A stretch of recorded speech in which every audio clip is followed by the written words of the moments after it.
So welcome to everybody who's joining the webinar this afternoon. My name is Angela Greenwood and I'm an educational psychotherapist. Some of you might know me as I've done a few of these webinars before. Today we're going to think about insecure attachment patterns. And I want to say that I am very aware that quite a lot of people know about attachment these days. There's been quite a lot of publicity and lectures and courses on it. So you may know something about attachment. But my experience with students is that sometimes they say that the schools that they come from, when they talk about understanding children from an attachment point of view, the staff might say, oh yes, we know about attachment. We've got books on the shelf about attachment, but they don't see very much evidence of the staff using it in understanding and responding thoughtfully and differently to the children according to their patterns.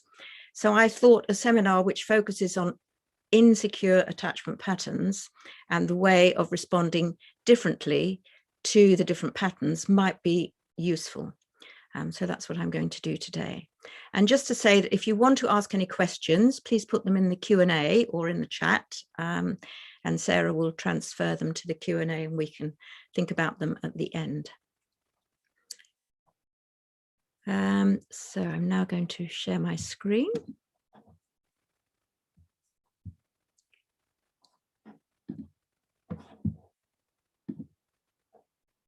So insecure attachment. Insecure attachment patterns. And first of all, I'll say that all these patterns are a continuum from mild to quite severe. And you might find as you listen to them that you can see aspects of your own history and your own experience in it. So please make sure to look after yourself. And if you feel the need to talk to someone about that, I'm sure that Sarah and the psychologist would be available, or you might find a friend. But you may hopefully find it very useful in understanding the children who challenge you and puzzle you and interest you that you work with. And it originates in the experience starting from actually before babyhood. But it's the parent-child relationship, which is the first attachment relationship. So we think, first of all, about unresponsive parenting. These are parents who they just don't respond very much, very quiet. So they lead to a limited awareness of feelings in the child because the parent also has a limited awareness of feelings and doesn't particularly talk about them. They might be very practical people. And this often leads to an internal world of self-doubt because the child doesn't have very much of an internal world, so they don't reflect on feelings. It can lead to depreciation, as I say, and holding things in, not being able to talk about them because they have no idea that one can talk about them. Neglect and abuse, this is the most serious difficulty, leads to experiences of fear, danger and hypervigilance and what's called chaotic disorganized attachments. They're children who are just in a muddle and very reactive, and often they've had very scary histories. And then preoccupied parenting, parents who are preoccupied with their own difficulties and needs and therefore are variably available, leads to anxious children because they're anxious about the relationship. They're not sure what it's going to be today or tomorrow or next week or in an hour's time. Needy children, clingy and insecure attachment patterns. How do I go on to the next one? Oh, here we are. We're going to begin with avoidant attachment. In case you haven't heard of it, and I've certainly known that sometimes people get a bit muddled about this because it's not about avoiding work or avoiding doing things. It's about avoiding relationships. So these are the people whose parents are avoidant themselves and not sensitive to their children, because presumably nobody has been sensitive to themselves. And something I should say straight away is that it's not about blaming parents, because often these patterns go back through generations and back through generations. Sometimes it's completely unavoidable because it's to do with hospitalization and health difficulties. But the avoidant pattern, typically the primary carers, which is the parents, lack sensitivity to the child. They're not attuned. So the child experiences their emotional needs being neglected, or rather not being attuned to. And then they come to fear being ignored or rejected. And they may themselves avoid physical contact, although sometimes you get avoidant parents who can do physical contact but can't actually do the words and the warmth. So the child doesn't feel their feelings and therefore can't talk about them, and also probably hasn't got the language because they haven't been given it. And they can often be more connected to objects, as you see in the picture below, and the picture above, which I can't see because it's obscured by my own picture, is of a boy who's just wanting to be on his own and not wanting to connect at all. But in a mild sense, it could be the sort of family where they stiff upper lip, they just laugh everything off. Don't worry, it'll be fine. So they don't take feelings seriously. And they tend to avoid human contact when anxious. And typically they can't ask for help. And that is the main difficulty in the school setting. So the main response to avoidant children is that you have to be, the adult in school needs to be sensitive to managing closeness, managing proximity. They need to be aware that children can get extremely anxious if you get too close to them, either with words or physically, because the closeness will bring up from the past huge fears of rejection and being ignored. And when I say it brings this up, it doesn't mean that they consciously think of it. They just are, they go into an anxious state, which makes them want to close down or run away. So these sort of children may learn better by observing, not being too close to the teacher. A nurture base can be very helpful. Circle time can be helpful. They may not want to join in. They may sit at the back of the room or in a corner or something, but they can still listen to the teacher or the teacher assistant modeling, relating and caring with other children, which they at present can't manage. Typically, help from another child might be easier than help from an adult. And clear, structured, non-frustrating activities, which are clearly described, which don't need the child to ask for help, can be easy. And they can actually do quite well on things that they know how to do and what to do. Having materials close at hand can alleviate anxieties about having to ask where this is and that is. Typically, they find all relationships difficult, but this isn't to say that you don't put effort into moving them towards being able to manage relationships and asking for help through, as you can see, very brief comments, gestures, laughter, maybe not laughter with them, but maybe a little tiny bit. It's the shortness of the interaction, which is important. Maybe using gestures, quick looking and smiling, and generalized comments to the class or the group or to nearby children can be very helpful. Like, I have a feeling that all of us are finding it a little bit difficult today. Or it can help if you try doing it like this, not to them, but to somebody else, and they can hear you saying that. Remembering and mentioning unobtrusively to other children, or remembering the sort of things that they like, and just giving them without actually saying anything. And slowly you build up being able to acknowledge and talk a little bit more to them. So it's a process of weaning, really.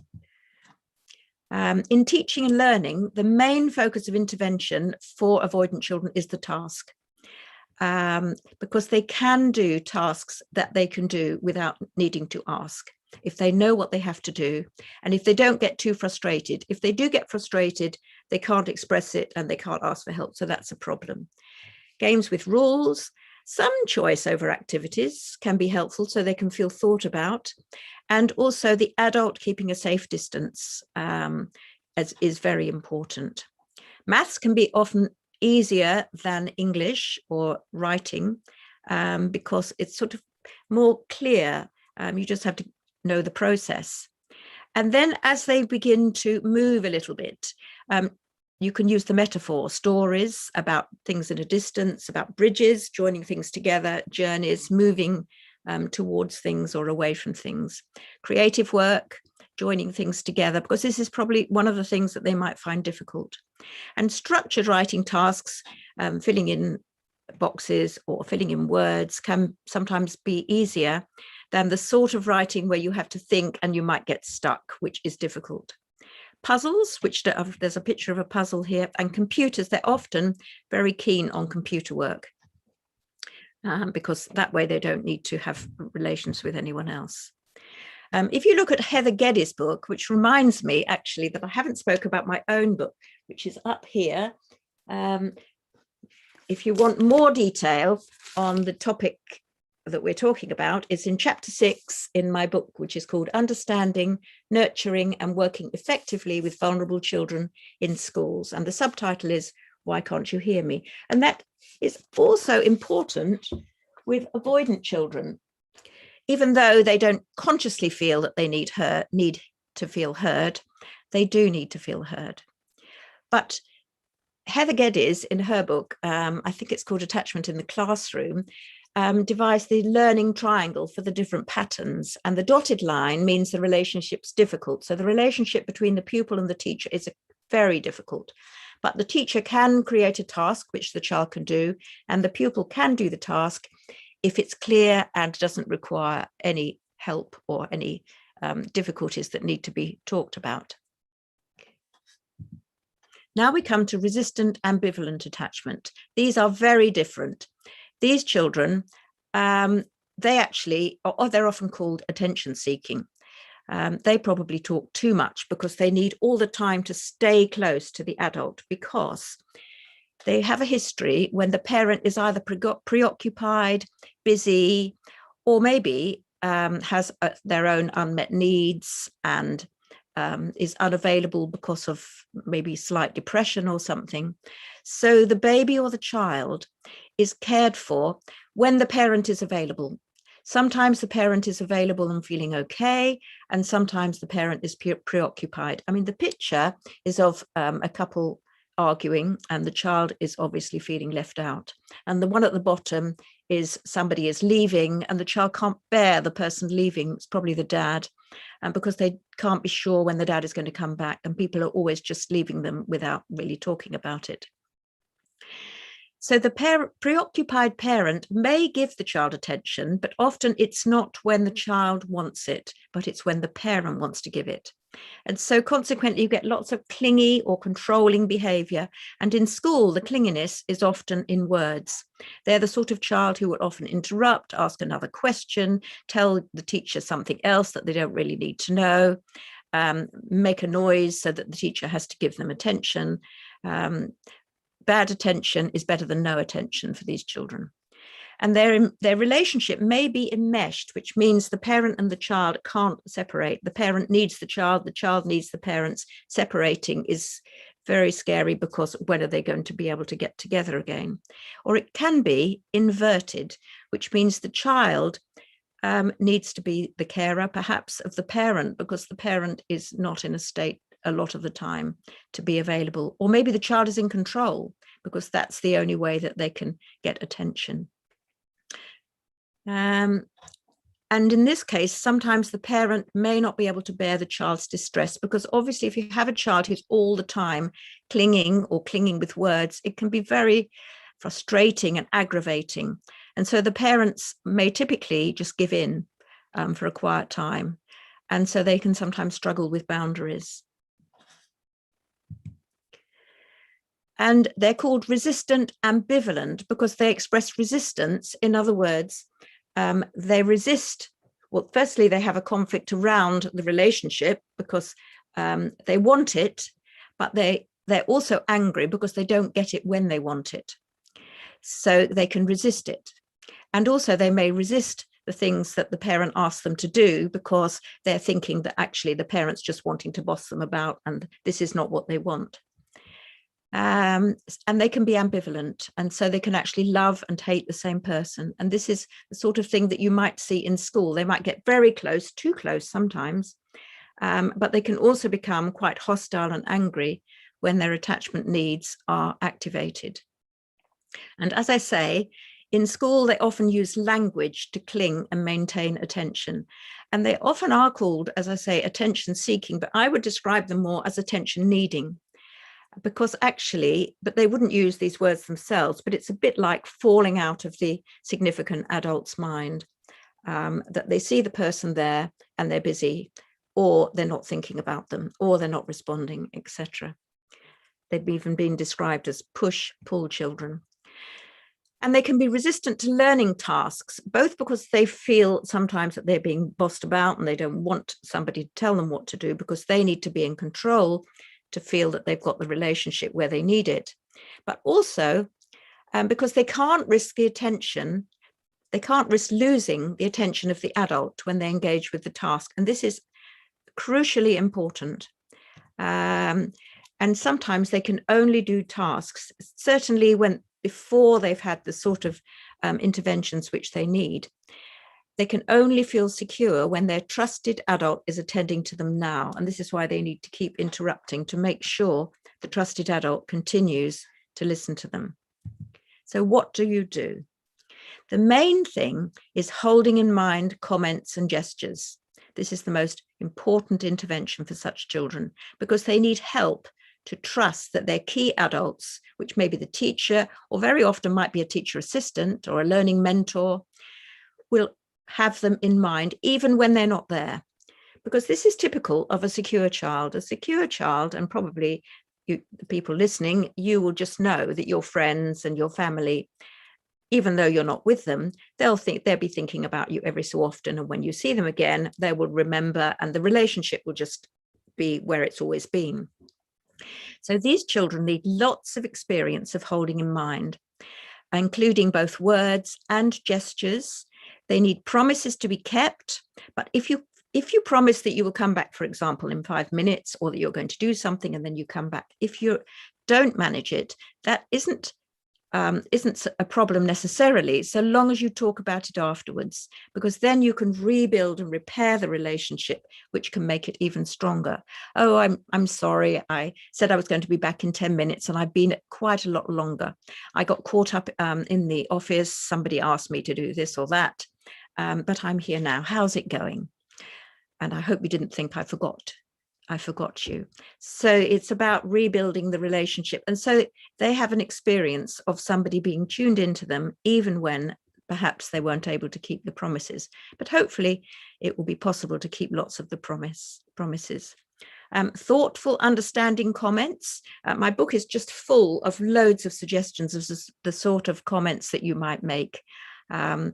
Comments about how they seem to be feeling, about little frustrations they might be experiencing, about remembering perhaps something that they told you yesterday, maybe that they were going to see their dad and wondering how it went. Thoughtful comments across the classroom, not very much. You don't need to give them a lot of attention, but you do need to give it frequently and reliably. So it's about, I think the whole approach, which I describe in the book, I call it a relationship-based approach. So it's both understanding and linking the understanding to the relationship and taking the relationship with the vulnerable child seriously. And later, just like the avoidant children lead weaning into being able to bear a trusted relationship and to know a trusted relationship, resistant ambivalent children need to be able to experience that actually they are held in mind, even if you're not there, even if the adult is not there, and they can learn to trust that. Other responses, very important to be able to understand their ambivalence or their negativity, because when they don't feel that they're getting the attention that they want, they can become very negative, even physically negative, and they need adults who can bear that, and if necessary, get help from other staff to cope with it, and maybe talk it through with people afterwards, and find a way of acknowledging it to the child without being judgmental or hostile. Differentiating task into small steps is very helpful, and coming back and giving them a little bit of attention, and then maybe every 5 minutes coming back to see how they were getting on. Giving them responsibility for small tasks, maybe things to do at break time or lunchtime. They will love to do that. But the important thing is, if you do it with them, you're colluding with their problem, which is they need you to be there all the time. So asking them maybe to look after something for you or to do something for you, but not staying with them and then coming back, is weaning them in being able to feel held in mind without you being there. Turn taking in games and activities can be very helpful because they can see that their turn is coming around. A timer can be extremely helpful because one of the things they find very difficult is managing separations, because they can never be sure that the person is going to return when they said they would or when they need it. And planned separation support, which means talking through as well as alerting them in plenty of time. And this might mean days or weeks before, not just at the last minute. And as I say, they need gradual weaning into independence and feeling held in mind. Board games, allocating boundaried times. Yes, don't let them manipulate is really important, because they will want to manipulate to get more. So give them time, but limit it and stick to the boundaries that you have agreed with them. And the learning triangle typically is different. So the pupil will have very great difficulty attending to the task because they won't feel that they're held in mind when they're doing it, unless you slowly wean them into being able to manage that. And the teacher will also find it difficult to teach the task because they might keep interrupting. So that will need managing as well. But they will be very, very attached. The pupil and teacher, or the teacher assistant, will not be a problem at all. They'll want more of that, in fact, and that's what needs to be limited in a thoughtful way, in small doses. And now we come to the most difficult and worrying children, the children who've got chaotic, disorganized attachment. And you may know one or two of those. There tend to be less of them, but they cause huge problems, not just for the teacher, but often for the whole school, and they often end up being excluded. And so it's really important to understand that actually, very often they've been traumatized. Their early relationships were dominated by parents who were overwhelmingly preoccupied, fear, lots of stress and distress, and possibly neglect and abuse. The parents might have been frightening or frightened themselves. Very often domestic abuse or severe mental health difficulties, or abuse, sexual abuse or physical abuse of the child. But again, it's not about blaming the parents, because patterns can go through generations, and there may be substance abuse or alcohol abuse, etc.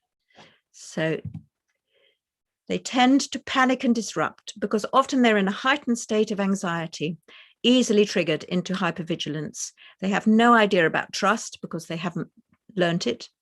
And often they can't play, they can't risk sort of letting go of the hypervigilance because something might happen.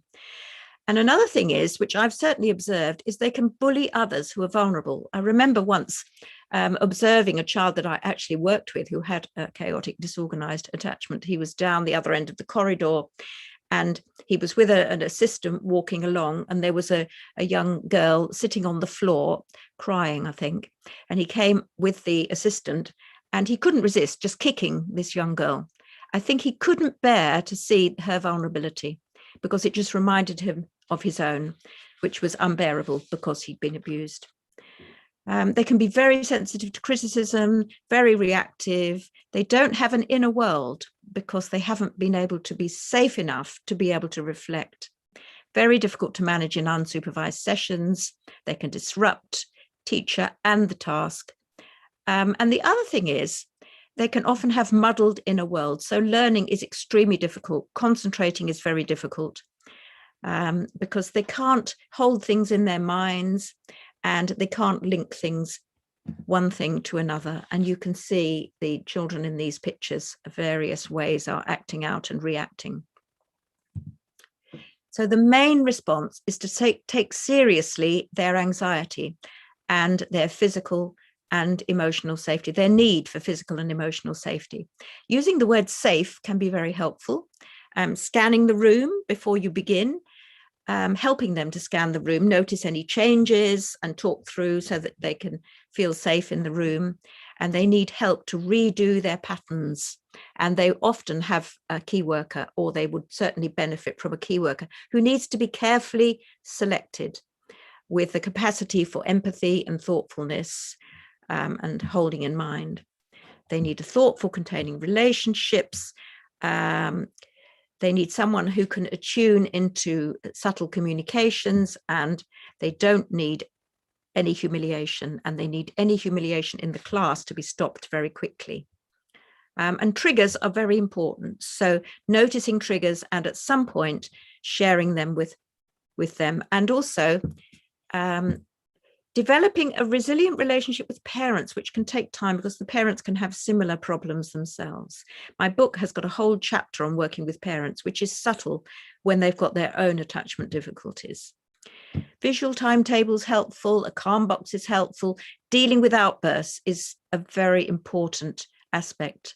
There's a lot in my book about the different levels of dealing, first of all, preventing, and then when you see an outburst beginning, and then having a strategy for emergencies, and then when the outburst is happening, staying calm, not engaging with swearing, keeping everybody safe, and then afterwards rebuilding, probably at least a day later. Sensory integration, brain gym can be very helpful, movement, and they will need help with remembering, making links, and taking in instructions, because they'll just go right through their minds. And typically teachers will say, well, I've just told you.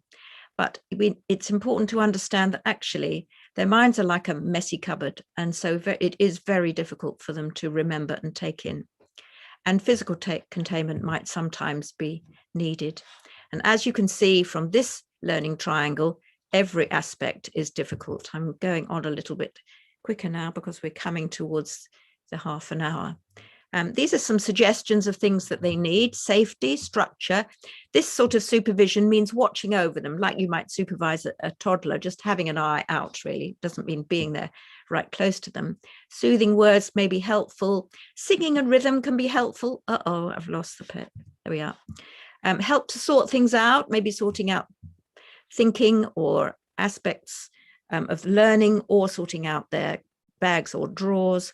Storytelling can be helpful. Sense of humor can be helpful. Eye contact when they can bear it. It's all about attuning. And transition support is really important. And so I write a lot in the book about the opportunity that school staff have to develop a second chance attachment relationship with such children, being attuned to them, taking responsibility for the relationship. A nurture base may be very helpful for such children because they're smaller numbers, but some children may be too damaged to be able to share it with other children. They'll need extra help around transitions. They'll start to act out. They'll probably start to regress. So it's about understanding that they can't help it. And this is not only because of their history, but also because of their scrambled brains, which I haven't mentioned. Particularly chaotic, disorganized children they'll probably be habituated to high doses of cortisol and becoming stressed, and their brain patterns will be affected. So it's a very slow process, but it is possible to make a secure pattern over the top of their dysfunctional pattern so that they can be secure in school and they can begin to learn and trust. And the last chapter in my book is about a school where such a way of working was put into practice and the huge differences that it made.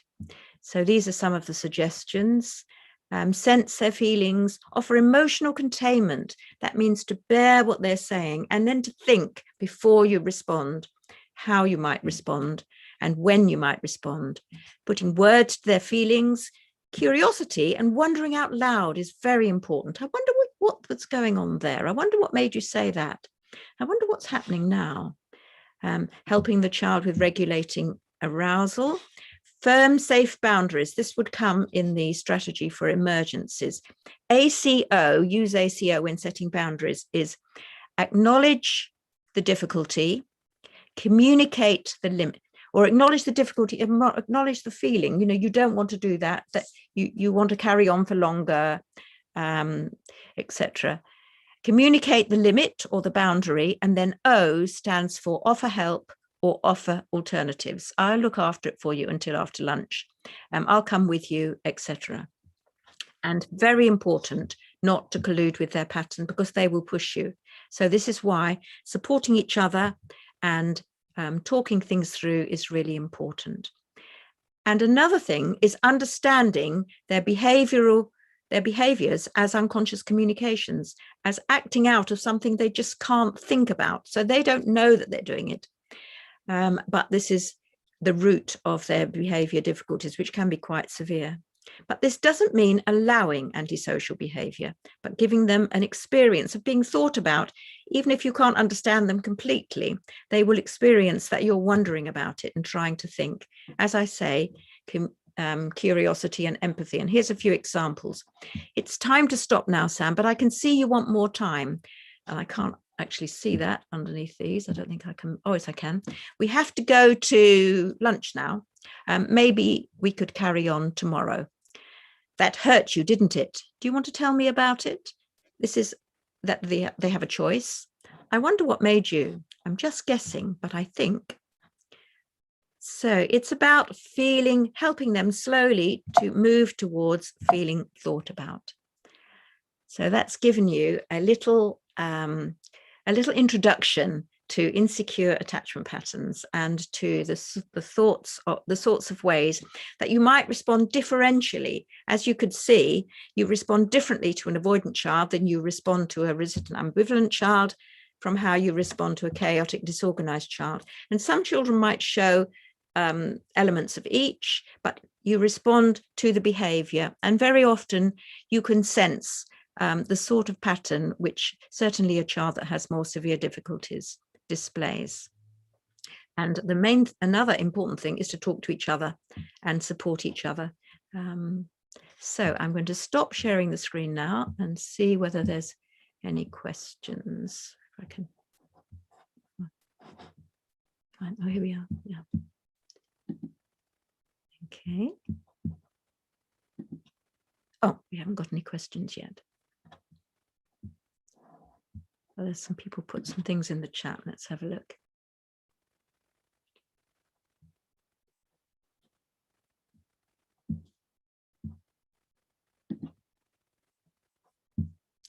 I could give you a few examples from my own experience. I remember when I was a Senko, because I was a Senko for 15 years before training as an educational psychotherapist, there was a child who would keep coming to me every break time with a little problem that she needed to discuss. Sometimes she'd bring a friend, and it was just like she needed to be there and she needed to chat and she needed to have the attention. And so then when I realized that actually it wasn't so much about the things that she was needing to sort out, it was more about her need to feel thought about and to come and see me, because she obviously had developed an attachment. I talked to the class teacher and we decided that it would be better if I didn't allow her to come at break times, but if I saw her every week at an agreed time for about 20 minutes. And we ended up writing stories together, but she could also chat if she wanted to about any things that she had on her mind. And so that enabled her to know that she was going to have a regular time and it was going to be always available. And also not to be colluded with her pattern, which was that she couldn't bear to wait. And slowly she became able to bear and to trust that she would have that time on a regular basis. So I've got a question here. Hi, Angela, please can you talk about supporting staff groups, especially when there are strong and mixed feelings about a child? Of course, there's all sorts of ways that people might have mixed feelings about a child. And there are other aspects which I certainly mention in my book, like unconscious communications and developmental stages. But at the moment, we're just thinking about attachment. I think to think about what the child is communicating, to start with their behavior can be something actually. So you can describe a behavior, have like a work discussion group, if you like. This is what we used to have in our training. I trained at Kaspari Foundation in London, and we had a work discussion group every week when people would take turns to bring along a child that they were concerned about. And so the things that we would think about would be what the child might be communicating, what sort of feelings the child is putting into you, whether you might be, for example, if it was a resistant ambivalent child, you might be feeling frustrated or irritated or angry, actually, because they might be interfering with your teaching. And so these sorts of things you would talk through with the members of staff. And then if the staff have got their own understanding of insecure attachment patterns in enough detail, like I've been describing now, then they would probably be able to identify the sort of attachment that a particular child is demonstrating. And this would help take all of them into some sort of way of responding. And then you could try it out, and then you could meet back again the next time and see how it's gone. If people have different views, well, obviously it's important for teachers to be listened to just as much as it is for children to be listened to. And another thing that can happen, which I haven't included in this, is that children can actually trigger feelings in ourselves related to our own history. We might have a tendency to feel helpless, or a tendency to find it difficult to be strong or to set boundaries, which would be a problem both with the chaotic, disorganized children, with all of them actually, for different reasons. We might have our own difficulties with separation because we might have been bereaved. And so talking about loss and giving enough time to talk about, for example, the end of term might be difficult. Certainly I've seen in schools over and over again that school staff are very good at telling the children about the next year, and that they're going to go into another class or maybe into another school, and getting them to write letters and to think about what they've learned and what they hope for the next one. But they're not so good at noticing the regress behaviors and linking them to anxiety about the upcoming change or loss. So I've got another question here from Sabrina. What style of attachment is that of a child that doesn't tolerate rules and adults having power and tell him what to do, and how would you deal with it? Well, this could be, I think it's helpful to know a few behaviors rather than just one, but it could be a resistant ambivalent child who is used to needing to control in order to get the attention that he needs. And when adults start in his imagination trying to control him, which it might feel like if the adults have power, then this feels like he's not being understood. And so this would be a sign of a resistant ambivalent attachment. So not tolerating could be a sign of ambivalence. And then you need to think about lots of holding in mind, and lots of gestures and thoughtfulness, and also maybe talking to them about the fact that when you say that it's time to do this, or we're going to do that now, it's not about bossing them about. It's about needing to help everybody to know what's happening next, or it's just about teaching. This is what a teacher needs to do, is to tell the child and to teach the child the things that they need to learn. I think talking through is very important. And I think a sort of child who had this sort of attachment would find talking through possible, because then they're clearly not avoidant, and they're probably they're probably resistant ambivalent, and so they want more talking through. The difficulty is making sure that they actually take it in. So it's about building up trust. I think building up trust is a crucial thing, probably with all the different attachment patterns for the different reasons which I've described. I'm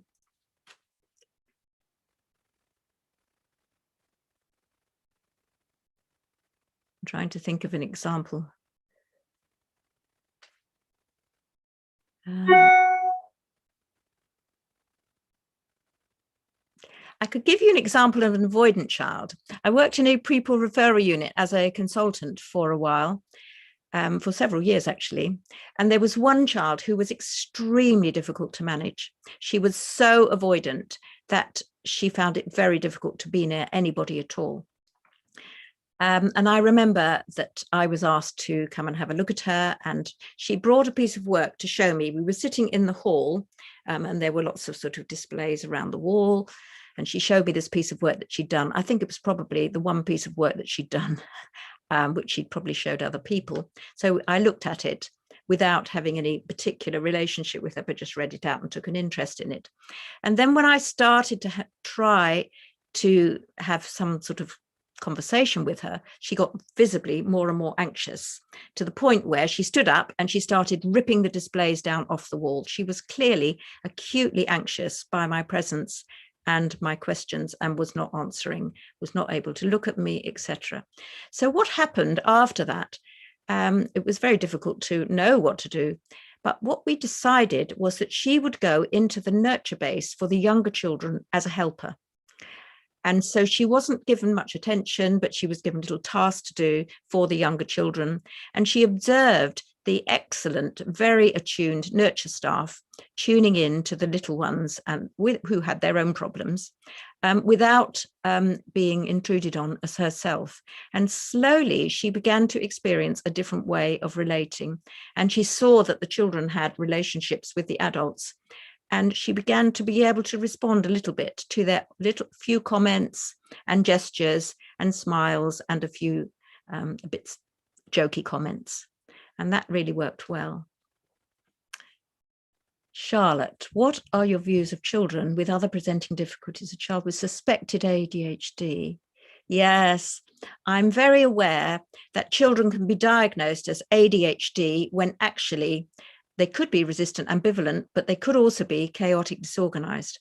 That's attention deficit hyperactivity disorder. And often the parents, and sometimes psychiatrists, because I suppose their job is to do diagnoses and then give, usually they might do some talking, but often it's medication. And the parents often almost want to have a diagnosis because it relieves them of any feeling that it might be their fault. And certainly I'm not trying, as I say, to emphasize anything to do with blame. But I think it's really important to think about the history. When I take a history of a child, I always go right back to before birth. In fact, this is something I haven't included, which is the attachment pattern, especially the chaotic disorganized one, and the trauma, experience of trauma can begin in the womb. With parents maybe who are addicted or where there's a lot of shouting, etc. So as I say, this is really quite a brief introduction, and there's loads more information in the book. There's 2 chapters on attachment and a chapter on trauma and another one on emotional containment, all of which are very relevant, and a lot about the second chance attachment pattern and how you put it into practice and choose such a person. So here we are. How do you manage closure with children when you're no longer working with them? When you have been working to build their trust. I can't see the end of it. I wonder if I can scroll down. Here we are. When you've been working to build their trust and the child exhibits attachment needs. Yes, the ending with the child that you've worked closely with is probably the most important part of the work. And it's true with therapy as well. The ending is absolutely crucial. It's helping them to feel held in mind even when you're no longer there for them. I suppose one practical thing that you might do, I think, first of all, depending on the age of the child, I mean, nursery children require much less time to work to ending because they can only really think of tomorrow and possibly next week. Whereas junior children, infant children, maybe 3 or 4 months. It depends on the level of attachment needs, but they certainly need plenty of time to talk it through and to have their behaviors noticed and linked in to the ending. That's the crucial thing to do. There's a lot of talk about that in the book, and I'm sorry I haven't got much time to go into any more detail about it, but it's about linking. I can see you're finding it difficult to concentrate today and you don't want my help. And I'm just thinking that we've only got 2 more months before you go to secondary school. And I think that might be on your mind already. It's certainly on my mind, and it's going to be a big loss for both of us, but it doesn't mean that I'm not going to be thinking of you and interested to know how you get on. So that sort of comment where you link the behavior to the difficulty makes a huge difference. And if you can do that a number of times, every time you notice a regressed behavior, basically, it sort of helps them to forgive themselves for the behavior. It helps them to feel understood and to begin to understand themselves. And I can now see that Sarah is back. So I'm just wondering if we're beginning to come to an end.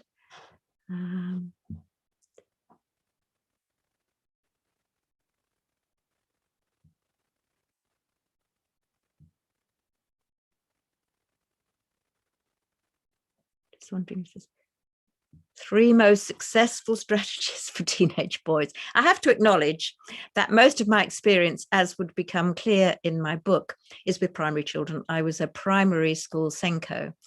I think, as with all children, the relationship is the most important thing.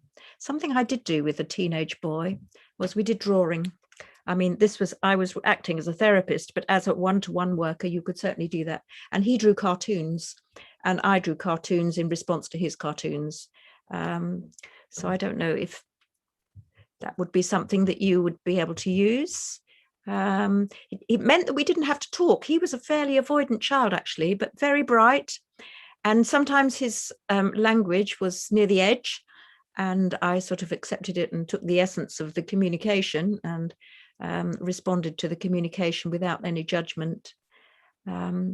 So writing can be very helpful with teenage kids if they're up for it, if they're confident enough with writing, like writing stories, writing alternate lines. But it's important not to introduce your own stuff, your own take the story forward yourself, but more to reflect on what they've written and just sort of draw it out a little bit and then wait for them to take it forward in some way.